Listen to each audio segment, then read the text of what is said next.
The Valentine Bears. Written by Eve Bunting. Illustrated by Jan Brett.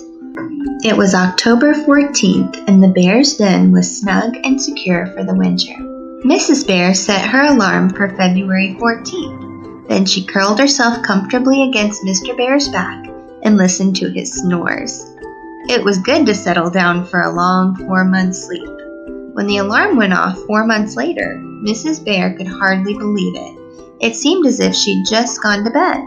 "My," she said, yawning, "spring already."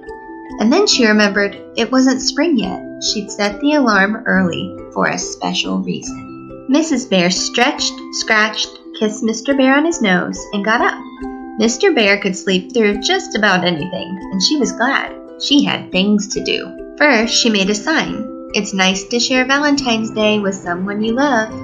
She tacked the sign on the wall so Mr. Bear would see it the instant he awoke. Leaves had blown into the den while they slept. Mrs. Bear brushed them into a pile and swept them outside. "Brrr," she said, standing in front of the den. "You'd think they put this special day in summer.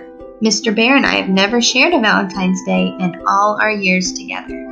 Mrs. Bear dug up the honey pot she'd buried in the fall. She pawed off the lid and smiled. It was fruity and rich and smelled of summer, just the way Mr. Bear liked it. Mrs. Bear carried the pot inside and put it on the table next to the bowl of crunchy dried beetles and bugs. Crispy critters! How Mr. Bear loved crispy critters. She had made 2 Valentine poems way back in summer. Now she got them out of a drawer. One said, "Red berries are red, blueberries are blue, termites are sweet, and you are too."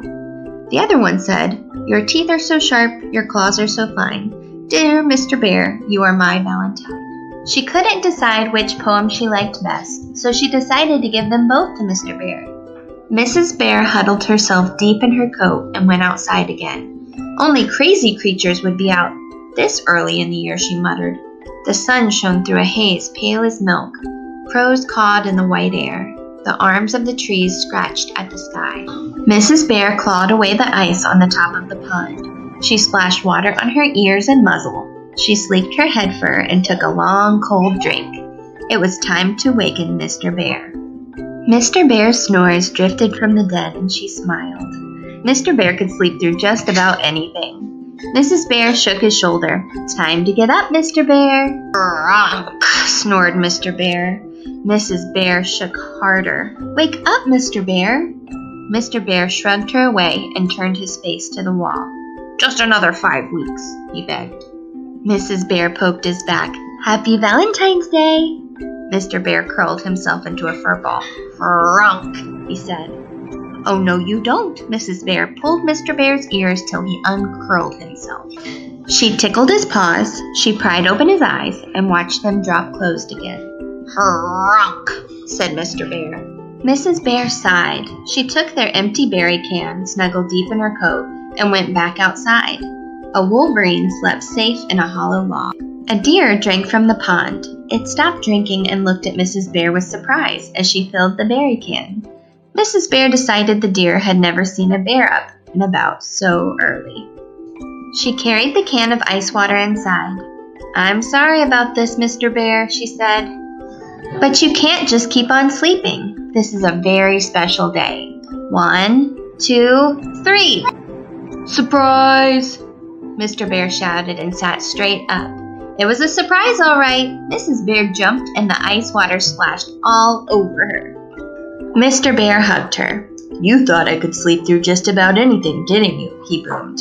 "Well, I fooled you. Happy Valentine's Day." He pulled a box from under his pillow. "I've had these here all along." "Oh, Mr. Bear, chocolate-covered ants, my very favorites!" Mr. Bear licked his lips. "Mine, too." He admired the sign on the wall. Then Mrs. Bear ran for the poems, and Mr. Bear read them aloud. "Dear Mr. Bear, you are my Valentine." "That's lovely." His nose wrinkled. "Is that fruity, rich summer honey I smell?" Mrs. Bear smiled. "Will you join me at the table?" They sat together sharing the Valentine treats, till shadows filled the den, and the bowl and the box and the honey pot were empty, and the special day was ended. And then they went to sleep again until spring. Thank you for joining Mrs. Lindsay for The Valentine Bears by Eve Bunting. I can't wait for us to go on another book adventure. Come back to Mrs. Lindsay's Book Nook, where everyone is a reader. Be sure to subscribe. See you next time, readers.